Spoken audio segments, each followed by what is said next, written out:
Shabbat Shalom, friends and family from the community Israeli Bet Or. We're in the Parasha Matot Masei, finishing the book of Bamidbar. And our Parasha talks about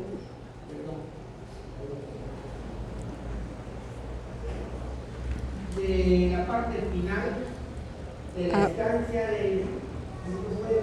about the final part of the end of being in the desert of our people. It's 40 years during the desert. It also talks about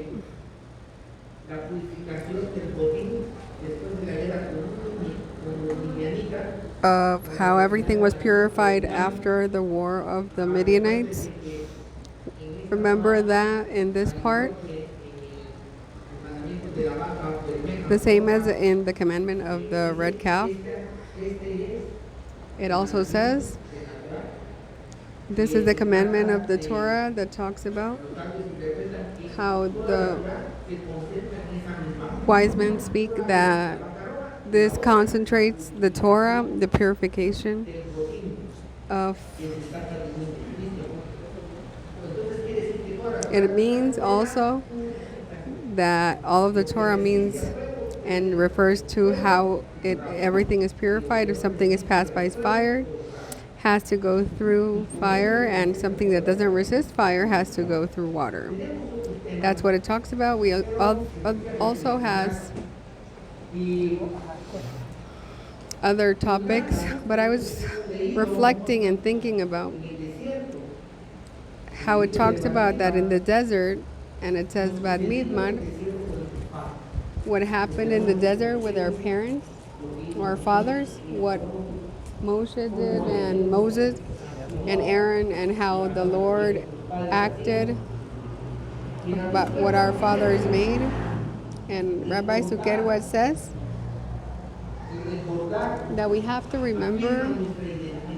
To remember means, and the more I remember, the more my identity is strengthened.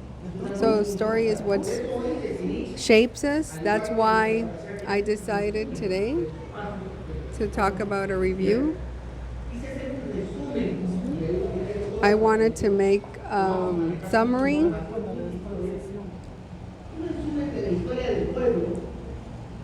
of the history of our people so we can understand why we're here today. The exile, keeping commandments. What's happening?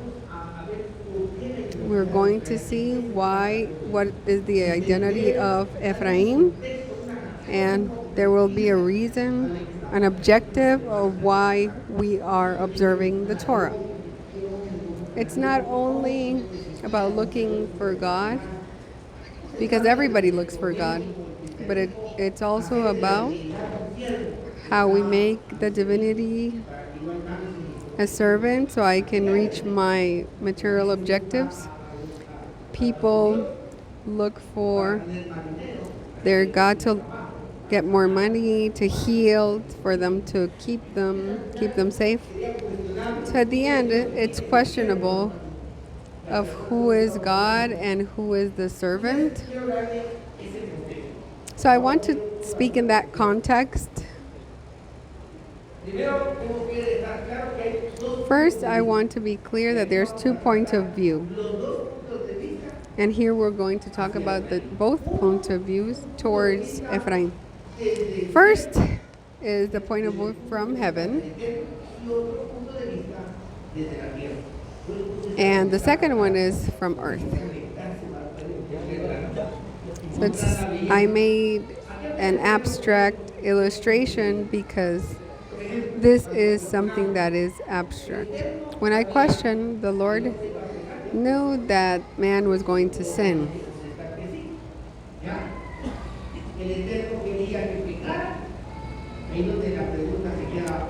Did the Lord want him to sin? That's where we have a doubt.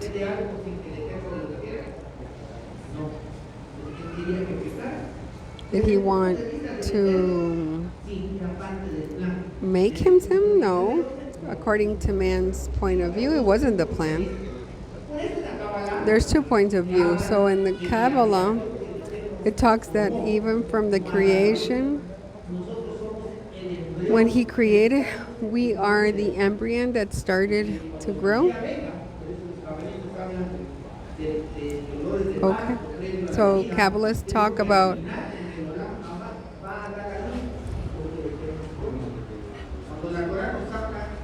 when the Torah talks about Adam and Hava, it's only the sperm and all of this story that we're living.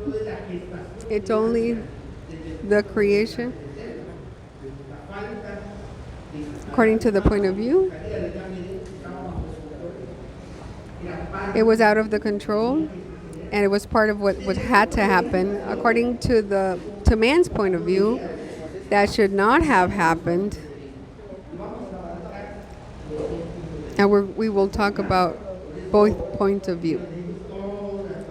I want all of your attentions throughout history, please. This is our story, history.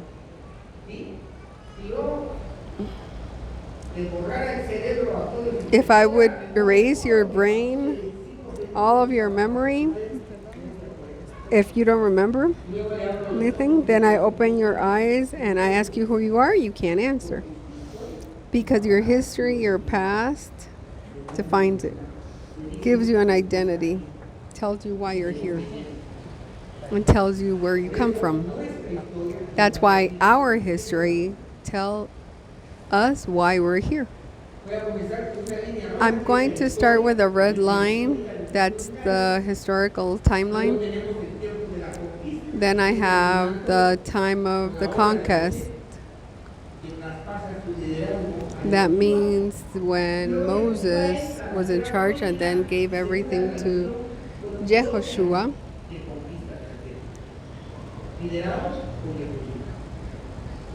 And they were led by Yehoshua. After this came the time of the judges, Shoftim time, that started with Othniel and ended with Shmuel. That was the last judge that chooses David as a king. And here we have approximately 502 years, plus the years that Shmuel governed when he was the last judge. So we have approximately 542 years, the history of the Shoftims. Then comes a time that is called the United Kingdom of Israel. King David's kid Solomon. According to the official count, is 120 years. And our More Yirmiyahu, we have to investigate because it's doubtful that he was 40 years. Saul was governing. So we have to sit down and talk about it. So we continue history. After this, we had the division of the kingdom. Then Rehoboam was in charge, his son, and the kingdom was split. And it went to the house of Israel, the house of the northern part, and the 10 tribes from the tribe of Ephraim. And then the line that continues is the house of Judah, Benjamin, and the Levites. When this disappears, they stay representing the story of that's why we say that if they're Jew, it's an Israelite.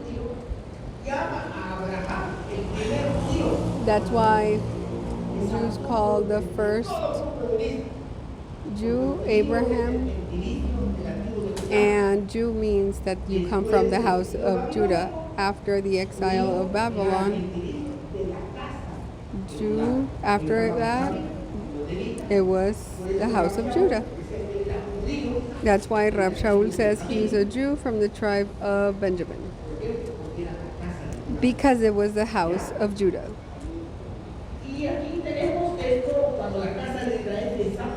And here we have when the house of Israel disappears in the year 3250, they were taken captive by the Assyrians,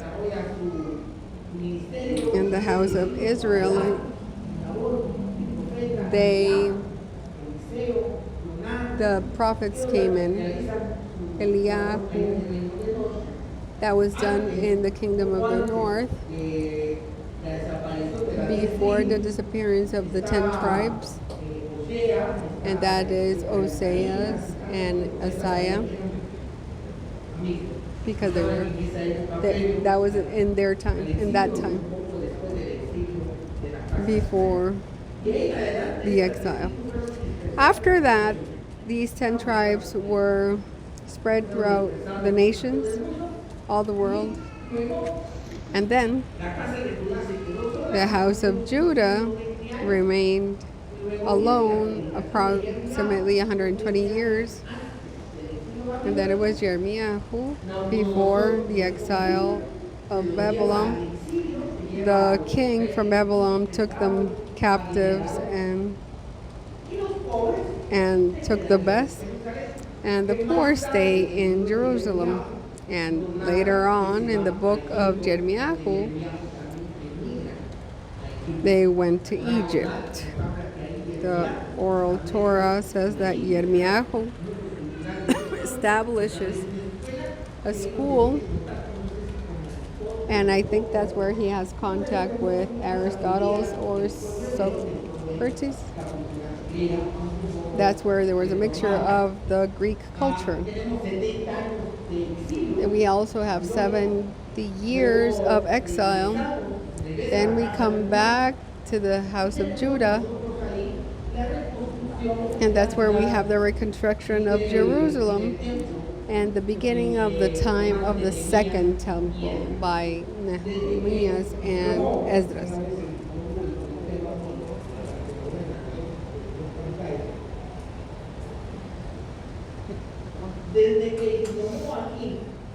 Since Solomon made the temple, that was the time of the first temple. Nabucodonosor destroys so they can take everybody captive, and that's where the first temple time ends. So when they start reconstructing Jerusalem in the beginning of the time of the second temple, that starts precisely of the destruction of the second temple in the year 70. While our Majesty Yeshua was in Jerusalem, the second temple was standing. After, in the year 70 of his time, that's where it was. That's our history, and it's very important. For example, if we read the book of Yehezkel, it's a prophet that comes out during the time of the exile.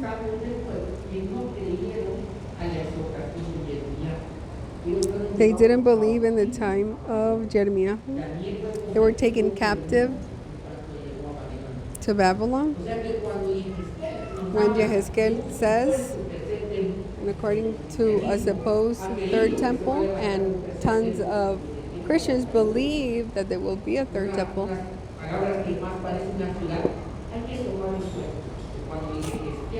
we have to take into account when Yehezkel wrote this, the temple was destroyed, and the temple was destroyed. So it was before the second temple. Take into account that there were no high priest. Nabucodonosor took everything. He emptied the temple. There's either also a list of everything they took to Babel. You have to take into account this. Daniel also mentions he didn't accept what Jeremiah said. It says that he's reading and he saw the sin of his people, and in Daniel there's a prayer for repentance, and that's our history. Then comes 400 years for the coming of our Lord, Majesty Yeshua, that is written in the New Testament, and it comes hard times for the house of Judah. According to all of this, this is our history. This is the house of Israel. This community has the identity of Israel. We are Israel's. We're not Jews. We don't keep Judaism. We convert to the God of Israel. We will understand why. And it's dangerous. We can face. That's our fathers, the 10 tribes.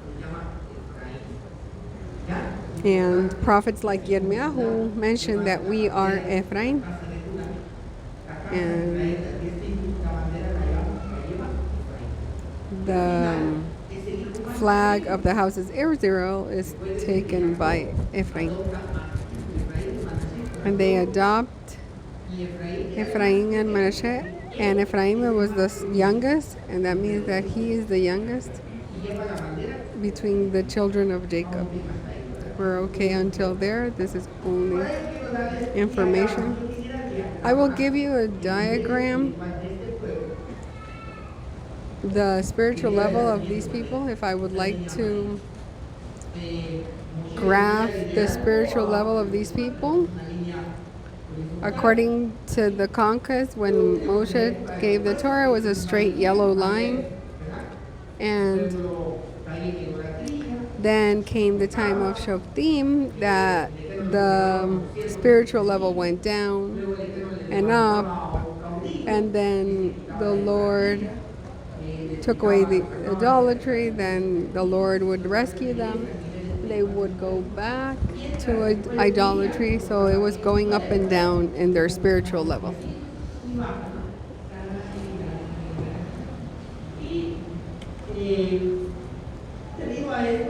And because of this, we have all of this time of during the Judges, and many people during the time of Messiah believed. Many people in the time of our Lord Yeshua believed that there was going to come a deliverance from political. But the heart was going to once again take them back to sin. So was it worth his sacrifice? He had to offer a permanent salvation that started with transforming the heart of human beings, but that they didn't understand until a year later. So that was the ambivalence that was happening during the time of the kings of Saul. The king David lifted up the glory of Israel, and that's why the king Saul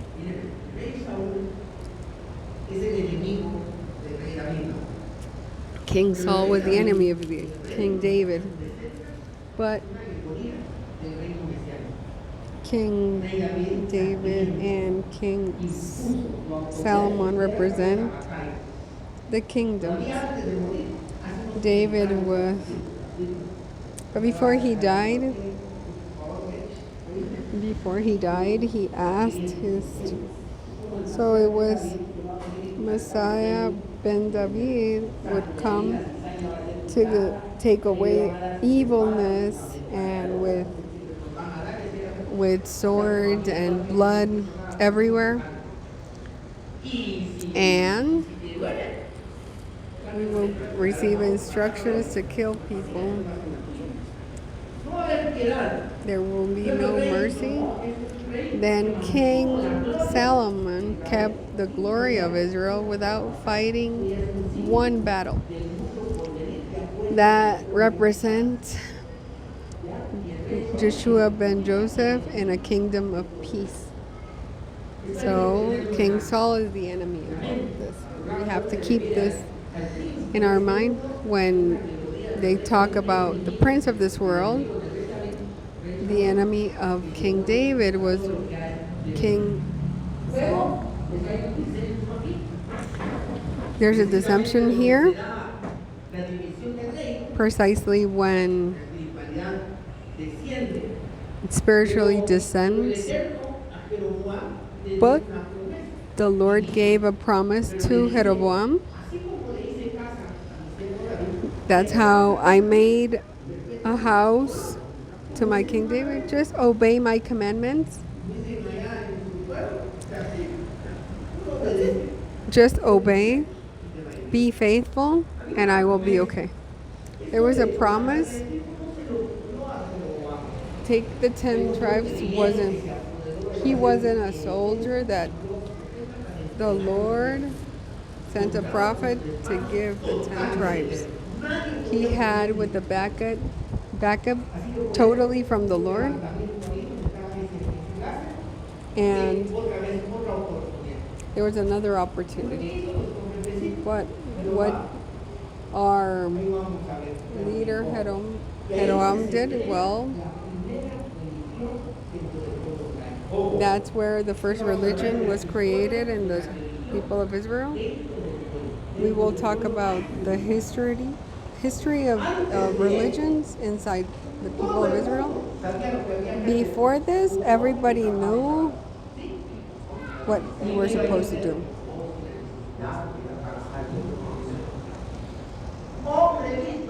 Everybody that did not obey the Sabbath was killed in sight. There was no excuse. Everybody knew what they were supposed to do. The Torah says, and that's it. No excuse. But in the house of Israel created another option. We will see in the scriptures, King Jeroboam was jealous that the 10 tribes, when they would descend to bring their offerings to the temple in Jerusalem, would like to stay and not go back. So there was envy and jealousy. So he created altars in the high mountains so they wouldn't have to come down to Jerusalem. He gives priests from this new religion so they wouldn't have to come. They invented a new feast that was very similar to the feast of the Lord. It was the 15th day of the 8th month. Here in Guatemala, we celebrate one of the days of a virgin. Well, they invented.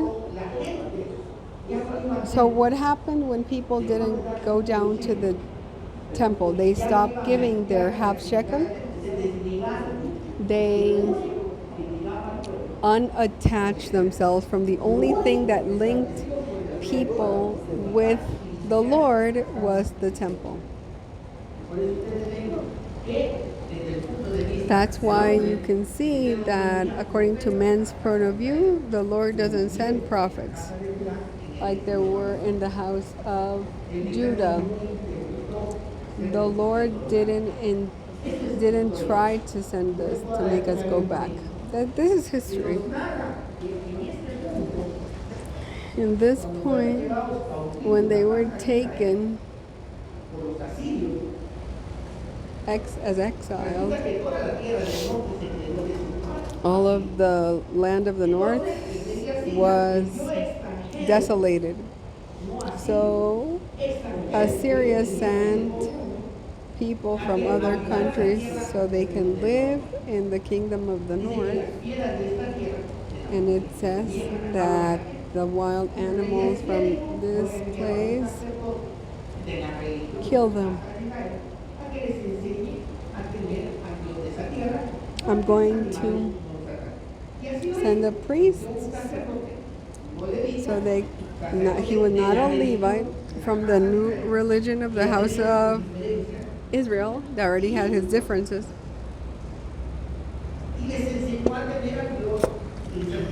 and showed them to respect the Lord of that land, and the animals left them alone. Until here, we have approximately 470, like 500, maybe 600 years, that in the Testament they're called the ones that are from Samaria. They were not foreigners. They were not from that land, but they were not Israelites.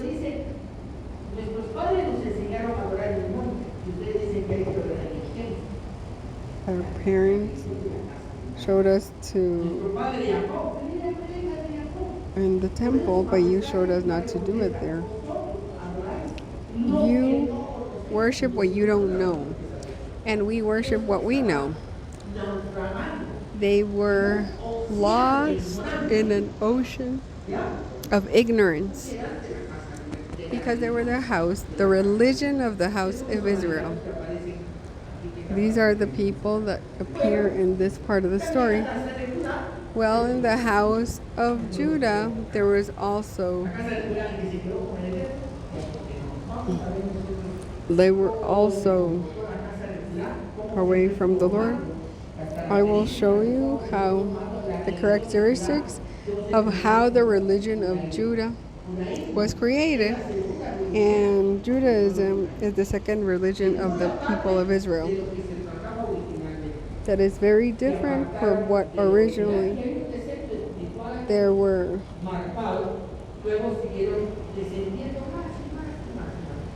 They were down spiritually until that point that when Daniel prophesied about the coming of Masei, that in those times would be when the sin would be the worst ever.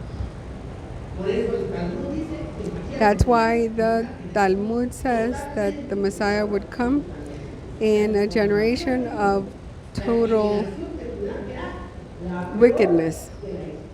That means that when he came, it was the worst of the history.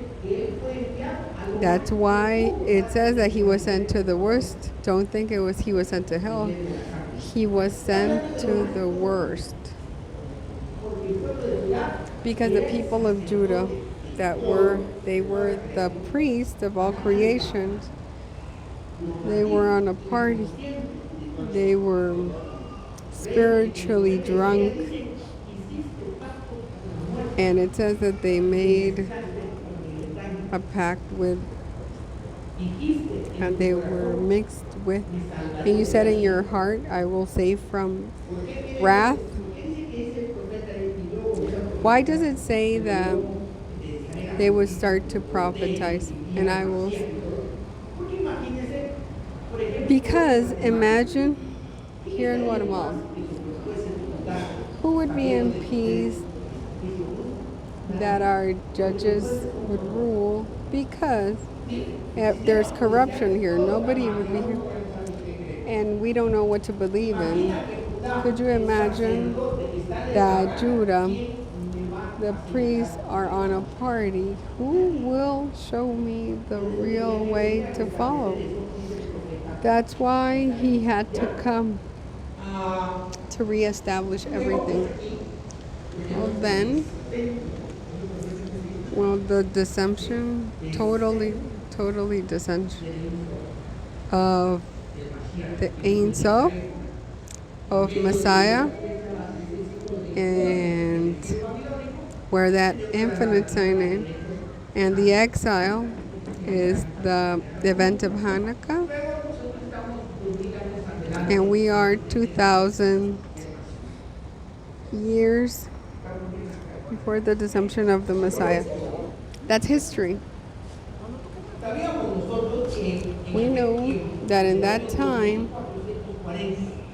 from the year 2440, from the year 2040, that was when the Torah was delivered, until the year 2964,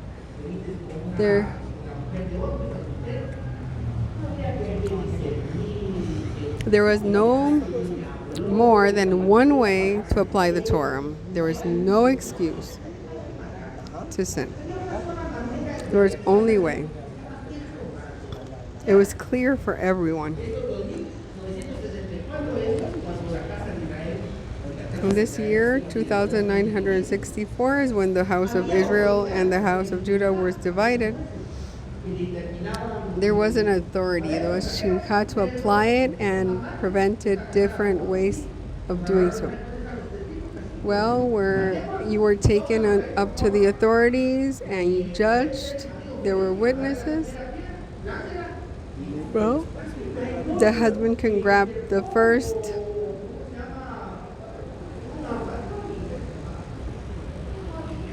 There was no way to excuse. There were no ways to dispute. Who was going to say anything? The king said, and it was respected. Easy.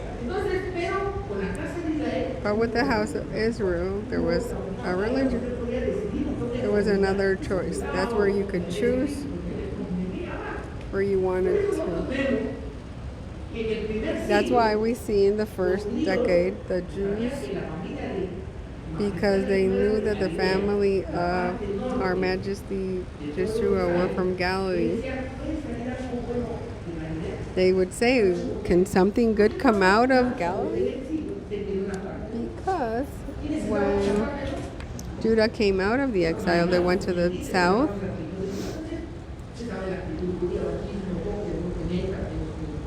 And you know how they act, that everybody's impure.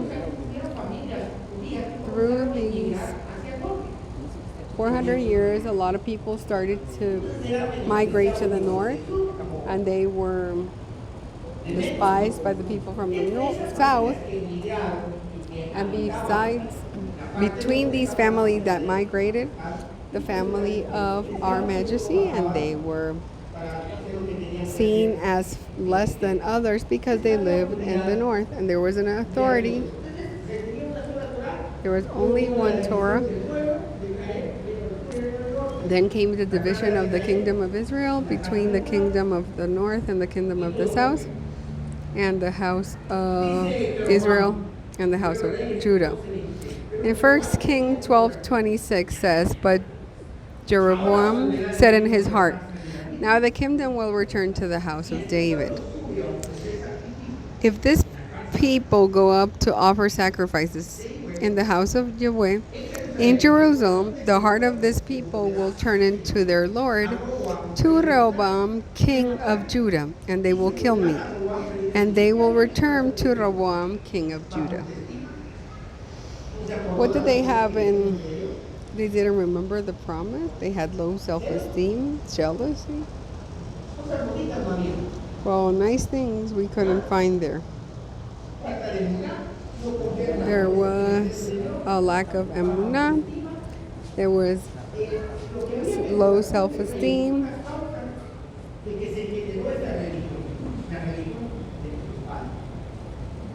The religion of our fathers.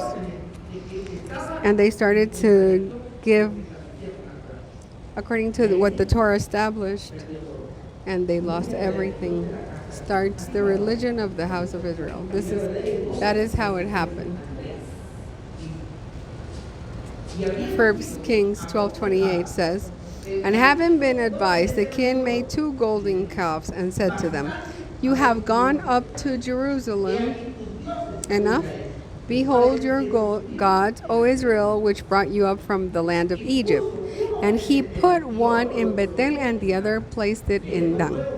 And this was the occasion of sin, because the people went even to Dan to bow down. Let's imagine our fathers. We have Jeroboam. Who put Jeroboam as a king? The Lord. And if he was chosen by the Lord and he said, this is your king, what should I do? Should I listen to the Torah? Well, the people decided to obey the king. And that's why we think that we're crazy. We are observed Because they listened to the king. That is how it happened. It continues saying in verse 31, he also made temples in the high places and instituted priests among the common people who were not sons of Levi. Jeroboam established a solemnity on the 15th day of the 8th month, similar to the solemnity that was in Judah. He also established priests in Bethel for the high places he had made.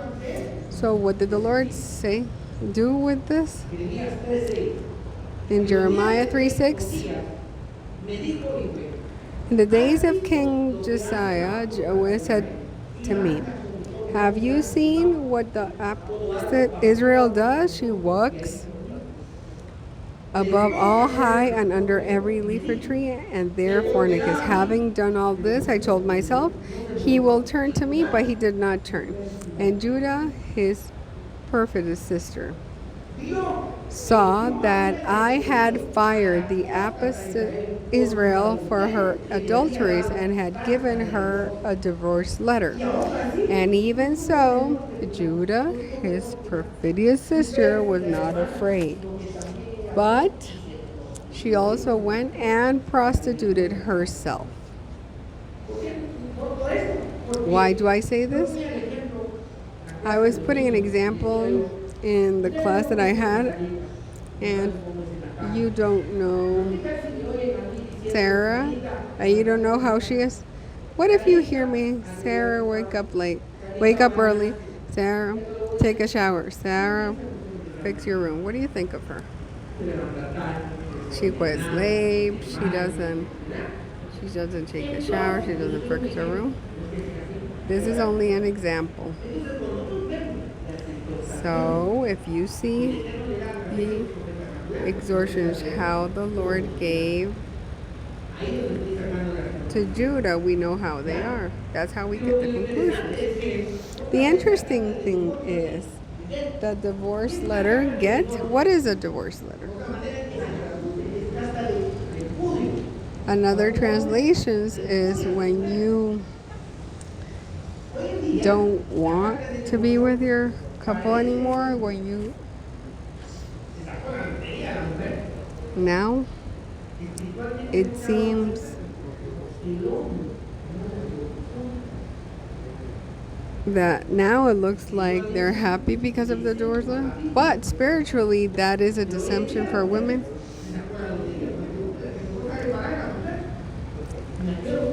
But women are defended now. Now, in those days, when they were divorced, they had to go back to their parents' house. What happened with women? That the women that they made in during the exile, they were not of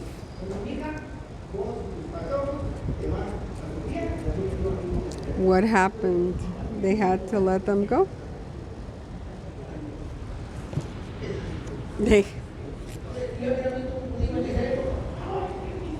No, they didn't put any excuse. The values and the principles of these people were completely different to what our values are. That's why our perception of a divorce letter or a get is completely different now.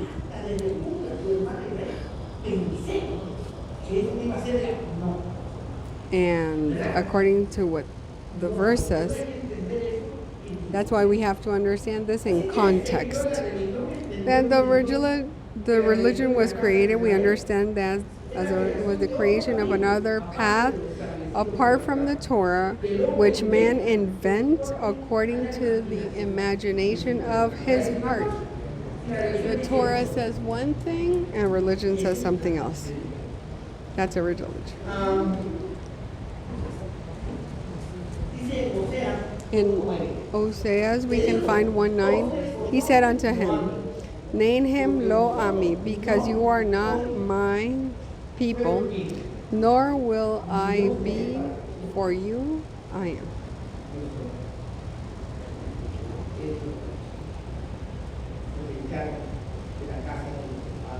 We were kicked out from our father's house, and we were told that we were not the people, and He was not our God. And that hurts. And that's to be Ephraim means to accept that we're here because of the sin. With all of this, the number of the people of Israel will be like the sand. We have the promise of restoration in the same place where we said, no, you're not my people. We will be blessed. Meanwhile, we'll suffer the embarrassment.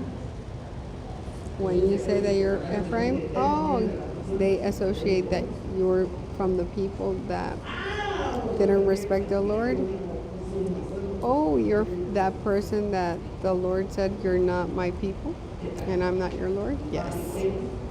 Then I need you to put your chest down and your head down, because that's what it means. From the point of view of the earth, I put a nice picture of a city. What took us to this? Jealousy, fear, low self-esteem, and the heart are dangerous. Don't study Torah if you have these feelings in your heart. You're not going to understand. You're going to get lost. If you want to find an excuse to have a lover, you're going to find it. Then please don't study Torah with something bad in your heart. Because look what happened in King Jerusalem. And if you have a family, you will take everybody with you. And this sin is what took us to create a new religion. And on the other hand, they followed man and turned away from the Torah. They separated from the temple. The Torah says, when doctors or teachers say, I feel, I dream, no. May He find us confess, because that's our history. We did not see when this leader with promises was taken away from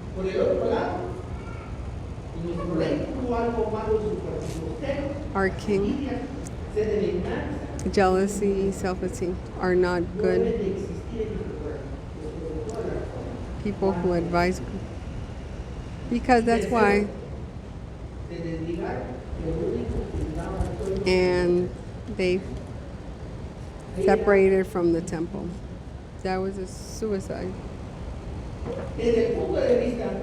According to the point of view from the Lord, it was something different. If we learn from our history, we have to have a clean heart. Don't get away from the only thing that keeps us connected. Now we don't have a temple, so instead of a temple, it's Yeshua, our Majesty. We can't get away from the Lord, the letter of the Torah. From this point, from the point of view of heaven, things happen for another reason.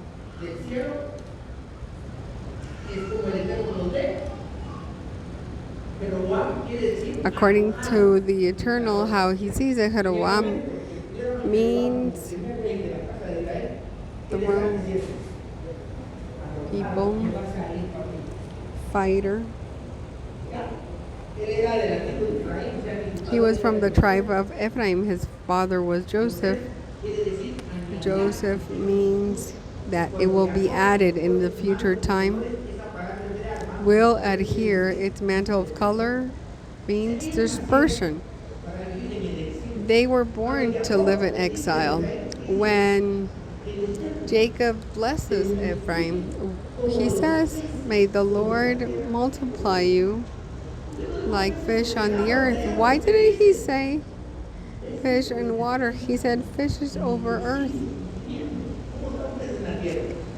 And the exile. How is a fish on land? He suffers. So the house of Israel was born to be taken into exile. Since Joseph, when he was sold by his brothers, that nature is all of his descendants. Then we have Ben Nevat, son of consideration.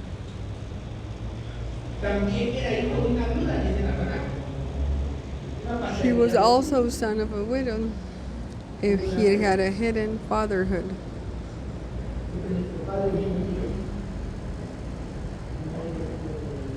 What did the Lord say? You are not my people, and I'm not your Elohim. Like Ephraim, we have hidden fatherhood. Just like our Majesty Joshua, he also had a hidden father. So you can see how the house of Israel has analogy, just like Joshua ben Joseph. That means that she was. What did they do with them when they were sick? They were taken. We were born to be in exile.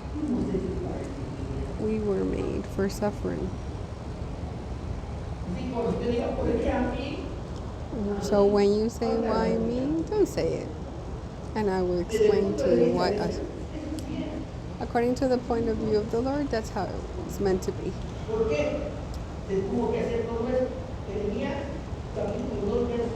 Jeremiah 12:12. Frighten yourselves, heaven, therefore. That was 120 years that the house of this happened. Be horrified and be perplexed, says Yahweh. For my people have done two evils. They abandoned me, a fountain of living water, and they dug themselves cisterns, broken cisterns that do not hold water. In the Torah, that is taken as the analogy as water. The Torah is water. Why do we make a cistern? To hold water. What is the sin? Judah? When they will show the Torah in a Sinai. You know what you have to do to love Israel? That's all you need. What's it called? In psychology? When it's all about me. That means egocentric. I'm the house of the Lord. What do you have to do? Love me? How do you hear that? No. That's how it is, because the Torah, they say that the Torah is only for them. And no Gentile should keep the Torah, not even keep the Sabbath. But the Torah was not only for Judah, it was for all the world. And that's why the man who lives by this, it doesn't say the Judah or the Israelite, it means everyone. Why was the Torah given in the desert? Because earth of no one, land of no one. Nobody can say it's mine. The people of Judah forgot that they were in charge to hold the Torah and give it to all the earth. Like they kept it to themselves. They abandoned me, a fountain of living water, and they dug to themselves broken cisterns, and that's going to have to come out because the Torah is for the whole world. How did the Lord do to break the cisterns so this can come out? That means the only way he did it was by sending the house of Israel to exile. I'm in the house of, for example, I would be in the house of Joseph. And then I want to go to his house and I want to take advantage and I'm going to be there. What do you have to do? One time I went to his house and I said, I forgot my phone. I made like I forgot my phone. Then I said, oh my gosh, I forgot my phone. I'm going to have to go to Joseph's house. That's what the Lord said. And Judah, that was teaching the kings and everyone. Ezekiel, I'm sorry, I forgot the pastors of Israel. So you don't want to go? Sure. Well, I'm going to take away the 10 tribes from there. We were born to die, just like our Lord Majesty Yeshua. Just like there's a promise of these tribes that they have to come back, I will send fishermen and hunters and I will make them come. So if I have to go get these 10 tribes, they will receive the Torah, all the nations. That's why the 70 weeks of Daniel ends the time of Judah, starts the time for the nations. When the time of the nations is over, then comes the time of Ephraim. We are the door of the ark, closing, who entered, and we are the last ones. Judah during the 70 weeks. When the 70 weeks start, where is the Morah? Jeremiah? 34, the common era, the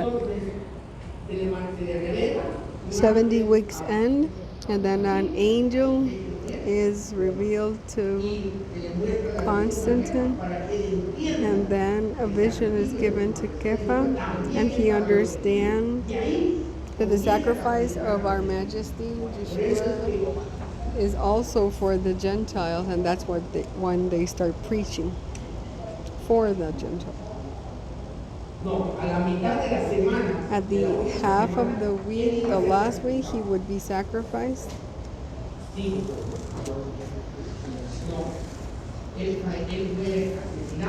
was murdered in the year 30 of the common era. Where am I?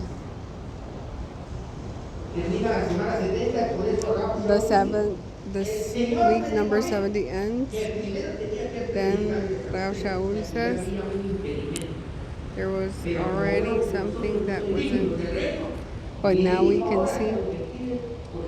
I will be preaching to the Gentiles because I was called to be. This will be for the Gentiles. But the time had to, the week number 70 had to end.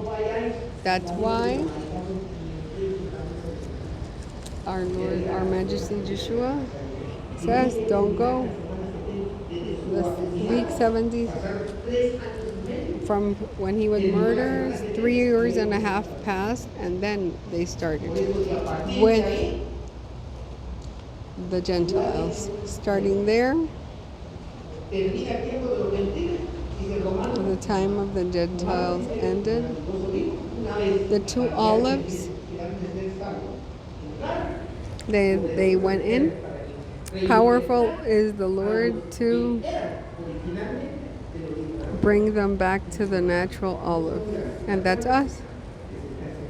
And that we are the door that's closing. Continuing. Jeremiah. From the point of view, frighten yourselves in heavens, therefore. And that analogy,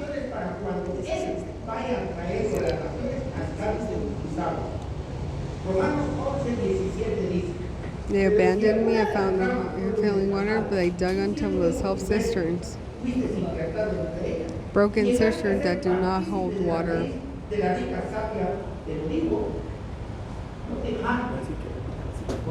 contra la rama. Y si te jactas, sabe que no sustentas tú a la raíz, sino la raíz a ti. Romanos 11:19. Thou shalt send it. The branches were broken. We are in Romans 11. I might be grafted in. Well, because of unbelief they were broken, and thou sandest by faith be not mightified. For God spared not the natural branches. Take heed lest of he also spare not thee.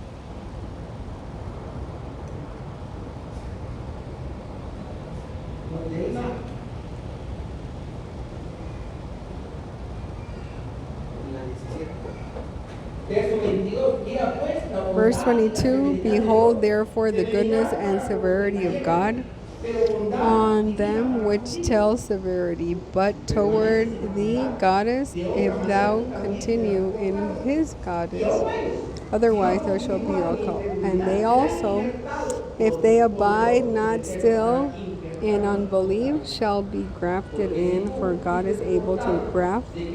For if thou were cut out the olive tree which is widely by nature, and were grafted contrary to the good, how much more shall these, which be natural branches, be grafted into their own?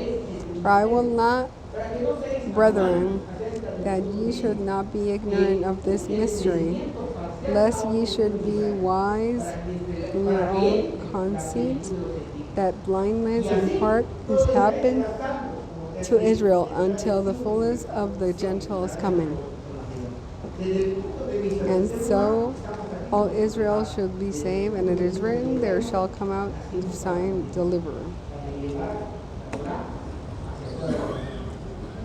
Ephraim was sacrificed and taken to exile for salvations of the Gentiles, to sanctify this thing,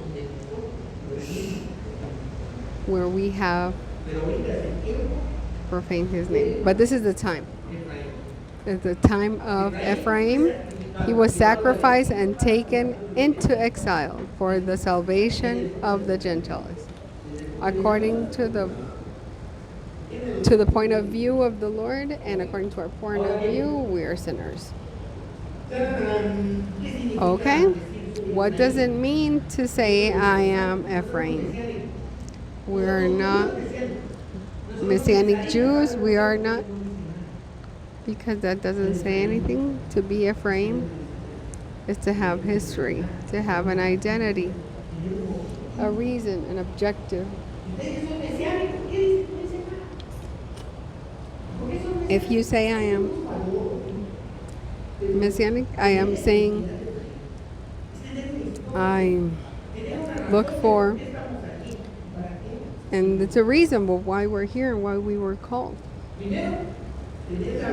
First, it's being the shame of being the children of whom the Eternal gave a letter of repudiation. So you can't be proud of this.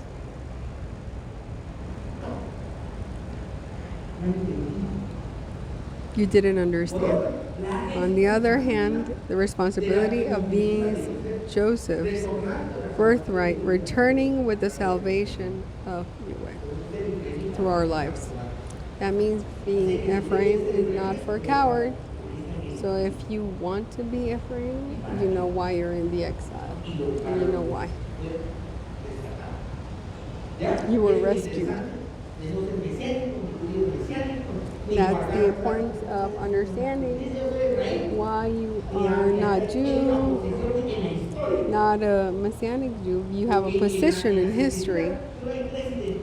Because in the scriptures there's only three identities. You're only Jew or Israelite or Gentile. There's no other option.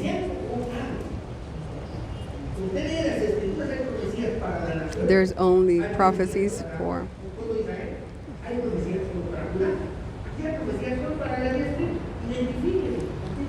Identify yourself. You have to find and stand on where you are.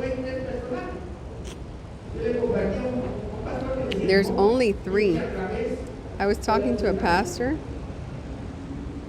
a través del sacrificio del Mesías, el pacto ha sido renovado. The through Messiah, the promise was renewed, and he said,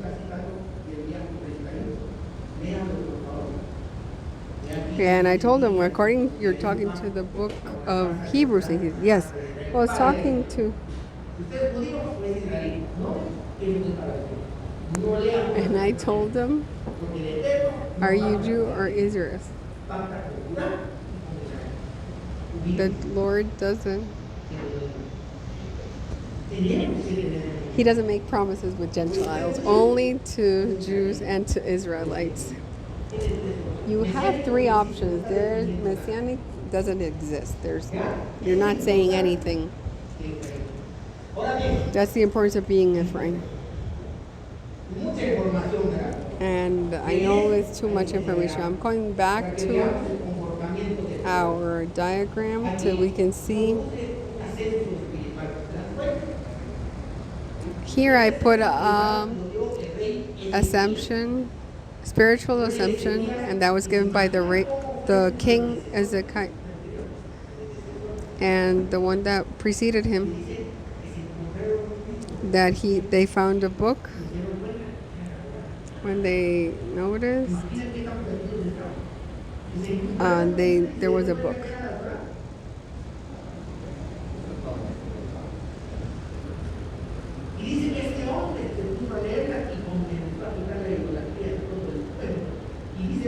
And they started taking away. They celebrated Pesach. There wasn't.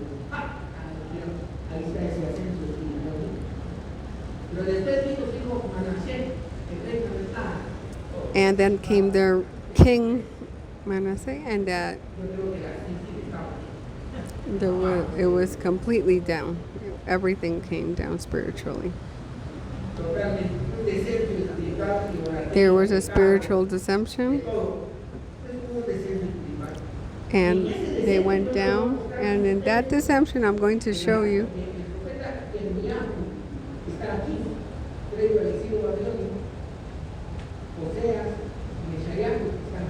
And Oseas and Yesaiah who were here. And through this,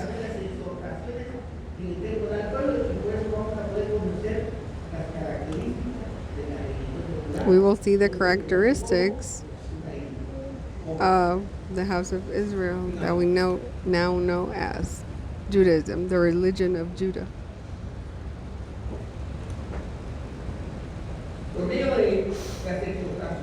Through the exhortations of the prophets, we can know their characteristics.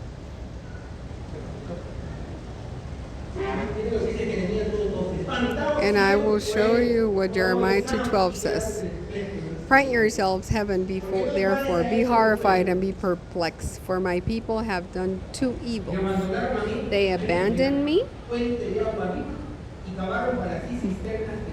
a fountain of living water, and they dug for themselves cisterns, broken cisterns that do not hold water.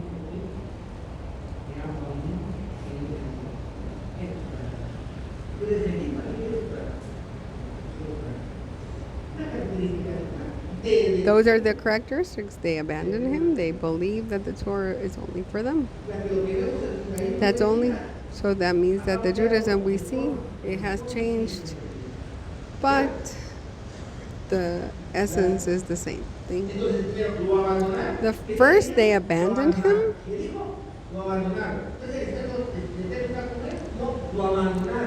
And they abandoned him. The Lord backs him up. No, well, it's clear.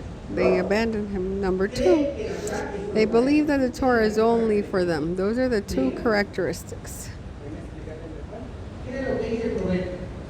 Look what the prophet says. And not even with all this prophetess sister Judah returned to me with a sincere bite. For indeed, says Yahweh.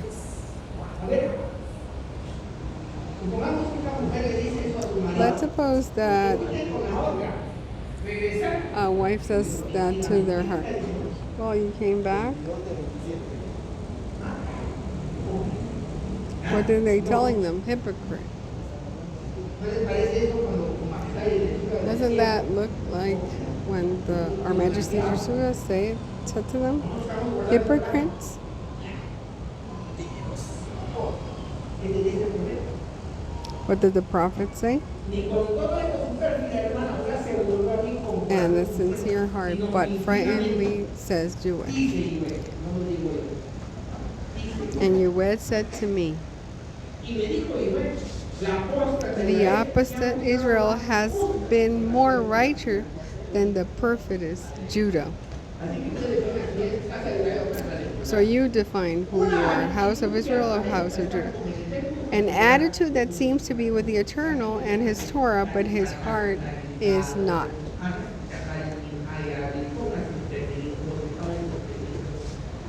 It doesn't matter what they wear or do. Their Majesty Yeshua, when they pray in the parks, there it is. They haven't changed. Let's go to the 4th. Thus says Yahweh Sabaoth, God of Israel, amend your ways and your works, and I will let you dwell in this place. Do not trust deceitful words which say, house of Yahweh, house of Yahweh, house of Yahweh is this. This is when the king of Babylon were looking for them. And what did the false prophet say? House of Yahweh, house of Yahweh is this. They were trusting. And because they were taking the offerings to the temple, the Lord had to protect them. And what did the prophet say? Don't trust in deceitful words. And it continues saying this too. Because if you improve, what does it mean? They don't give liberty to slaves. And finally,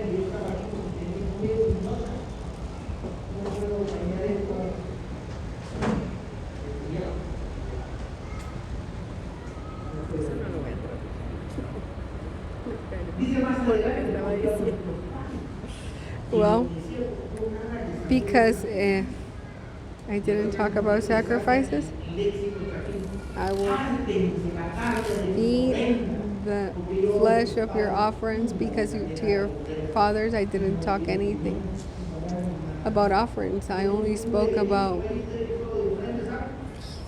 respecting and obeying my commandments. The house of Judah didn't understand.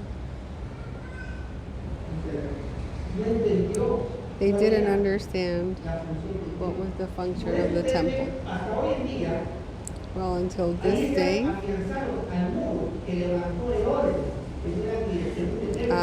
they were clinging to the walls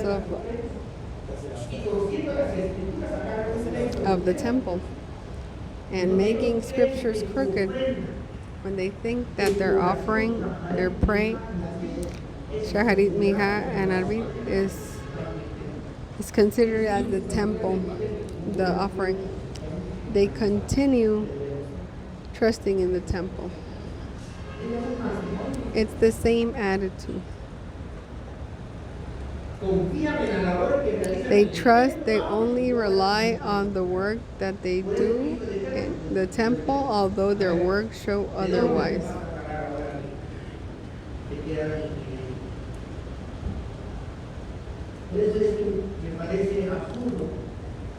That's why, for me, it seems absurd. For me, it's absurd for someone that believes in Our Majesty Yeshua to believe that a third temple will rise. Because it's him instead of the temple. And the offerings.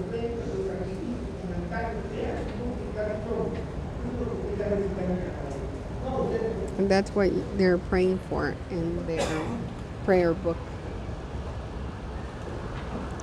In Ezekiel 20:18, but in the desert I said to his sons, do not walk in the statutes of your fathers, nor keep their customs, nor defile yourselves with their idols.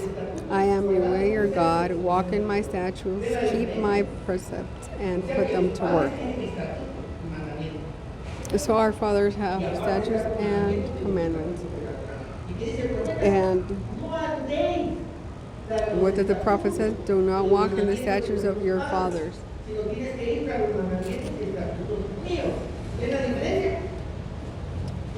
But keep my statutes. There's one thing is tradition, one is the other is what the Torah says. When His Majesty Yeshua told them,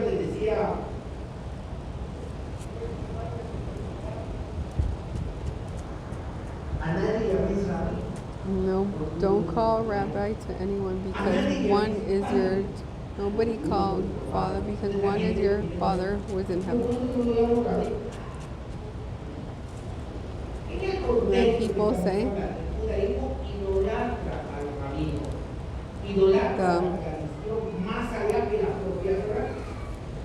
in the Judaism, they idolize their rabbi.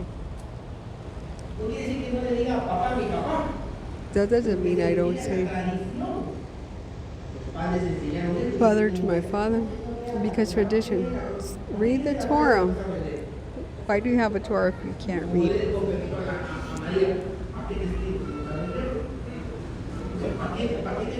Why do we have a Torah? Why do we make aliyah if we don't?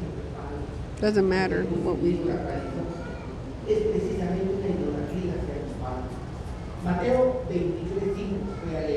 Matthew 23:5 says,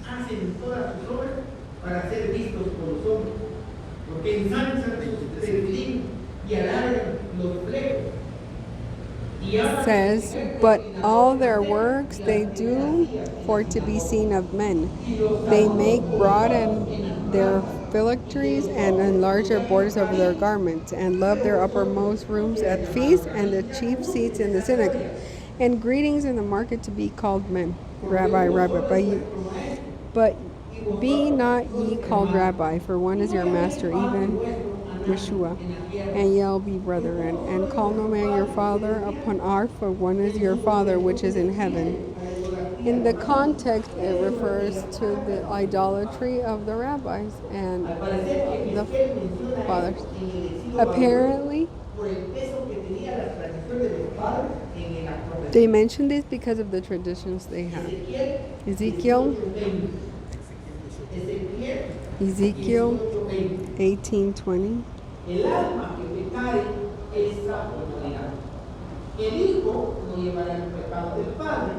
Ezekiel 20 says, for the soul that sinneth, that shall die. The son shall not bear the iniquity of the father, neither shall the father bear the iniquity of the son. The righteousness of the righteous shall be upon him, and the wickedness of the wicked shall be. That means that everybody has to deliver the result of they forget that there's a limit in the obedience. When the instructions of your fathers contradict the Torah, then I'm not obligated to obey.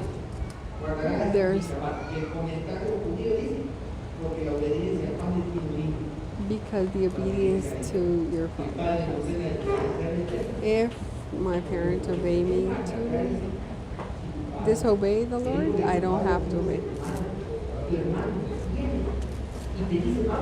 If anyone calls you and tells you go upon other gods,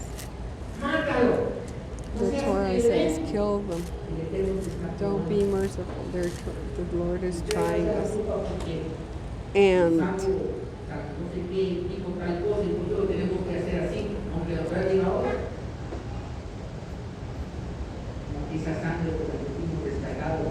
with the blood that we were rescued with, it's being stepped on. We don't have compassion reading comprehension according to this. Vamos a leer otro libro. We will read others. Entonces, la característica, una actitud idolátrica y ciega por el maestro. There is an idolactric and a blind attitude for tradition. Desde el exilio babilónico. Sí, no termina ahí. Jeremías 16, 11 y 12. Le dirás, Jeremiah 16, 11 and 12. You will tell them, because your fathers abandoned me, says you went after other gods "Los siguieron y me abandonaron a mí, y no and guardaron prostrated mi ley". themselves and served them and abandoned me. They did not keep my law. And you have done worse than your fathers. For, behold, you walk each one after the imagination of his evil heart, not listening to me. Que dice Badmidbar 15, 27. What does it say? Badmidbar 15:37.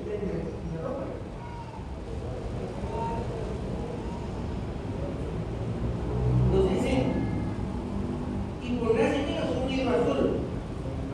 ¿Sí? O sea que el que no le pone el hilo azul, nunca puede ser. So if you don't put, La verdad. that is in Badmidbar 15. Entonces, ¿por qué no le pone el hilo azul? Porque Speak unto the children of Israel and bid them that they make fringes unto the borders through their generation, and that they put the fringe of the borders of the ribbon blue. If it's not blue, then it's not. They're not obeying. Isaías 29, 9 dice. That means in Isaías Isaiah 29:9. asombrados y quedar atónitos, deslumbrados y quedar ciegos, embriagados y no de vino, tambaleados y no por licor. Imagínate yo tomando agua y de repente es agua. ¿Qué le está diciendo el profeta? Stay yourselves and wonder, cry ye out and cry. They are drunken, but not with wine. They stagger, but not with strong drink. That is the religion of Judah. They're drunken, but not with wine. They stagger, but not with strong drink. Y vosotros habéis hecho peor que vuestros padres, porque aquí vosotros camináis atrás. No, ¿dónde está perdiendo? Isaías 29:10. Porque For the Lord had poured out upon you the spirit of deep sleep, and had closed your eyes, the prophets and your rulers. The seers had he covered.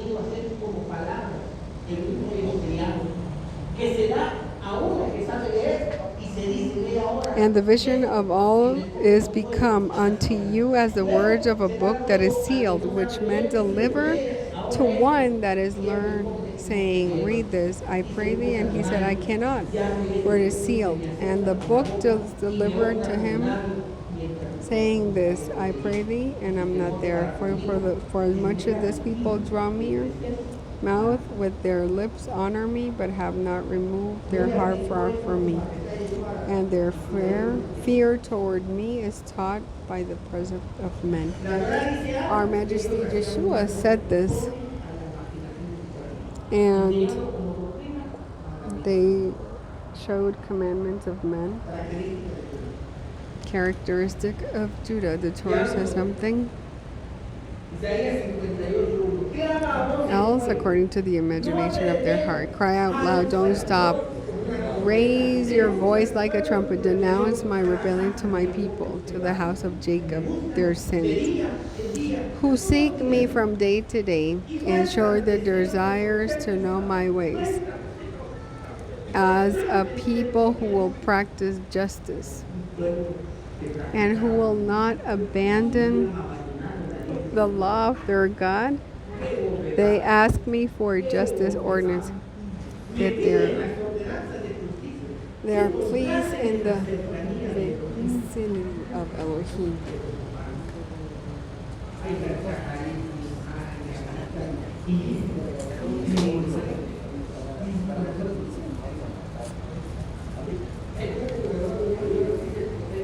I'm sorry, I don't say this, but it's the prophet. I'm not against the Jews. I just want you, alert you, show the truth.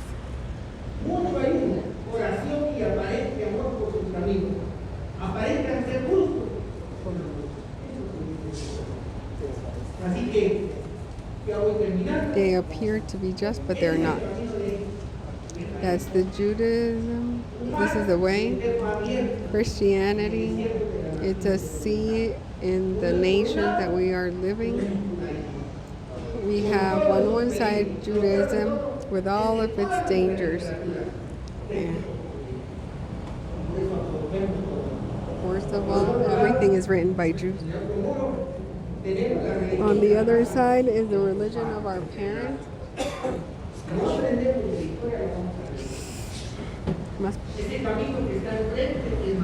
And the way we have in front of him is Messiah. Moses shows the way, but the path is through Messiah. But there's some chains. It's Christianity that we have to break. There's many things from Christianity that they bring us. Those things that we have to break it. You know what's the hardest thing to take from someone that's Christian? And they're the fourth God? What do you mean? The devil. Well, you keep blaming somebody else for something that's happened. You haven't started to walk through this path. You're still tied with the chains. And it's the Lord who does everything. This is the path of Ephraim. We have, you have to understand what you're doing.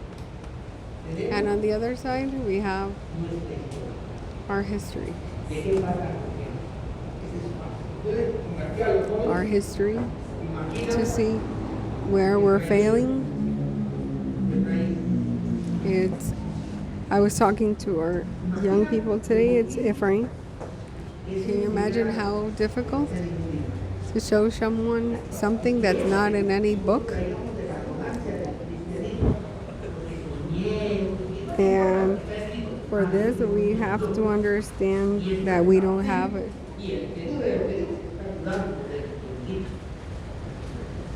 I dreamt, or somebody told me how to pretend that someone that was baptized in Christianism doesn't have this. If I don't recognize my weaknesses where I would, how can I overcome them? We have to have peace. We're going back to the original where there's no two interpretation. We have to go back to what is written. That's the path of Ephraim. The identity has something to be ashamed of, to reestablish the real doctrine within the people, and for that we have to be worthy. Like Yeshua said, the kingdom of man shall be taken, the kingdom of the Lord, and it shall be given to a people that give fruits. Not because you raise your hand, but we have to see your fruits first. That's where you start giving authority. We were called to establish everything. That's why Ephraim is not for cowards. That's where we have to be committed. If you only want to listen, then you go back to the churches you've come from. It doesn't matter how you live outside. The flesh is weak, everything is a process, all of them are excuses. If you want to shine with your life, what the Lord has done, that one who respects each drop of blood that was May you stand up and say, I am Para Ephraim. allá. Y el que no está, And if you're not with this vision, you are in our el way. que no está con nosotros, If you are not with us, you are against esos us. principios de su majestad. Those are principles of our Majesty Yeshua, so you have to decide. Judaism, there it is. You have to decide Camino que el Eterno tiene para the path that the Lord has for you. If you are from Ephraim, then we have to recognize our identity, es la única manera de because it's the only way to honor the sacrifice with our life and each blood that was. Let's pray. It's worth it. Thank you, King of the universe, because your mercy has been huge, because your word is true, and everything you've done with our fathers and with us is true, and our is to be ashamed of. We thank you because you accomplished everything you've said through the prophets, that you were going to destroy and clean. You also said you would construct and build. You also said that in the same place where it was said that we were not your people and you are not our God, we will also be called children of the Most High. We will continue lightening our path so we don't die in the desert of the nations where we are, like our fathers laid and died in the desert. Please give light to our hearts to choose the right path. We wish with all our hearts to sanctify your name in the nations where your name has been forgotten. We have to honor with our life the sacrifice of our Majesty Yeshua, a life that was given to us to help us and have the capacity to walk in your commandments. Thank you very much.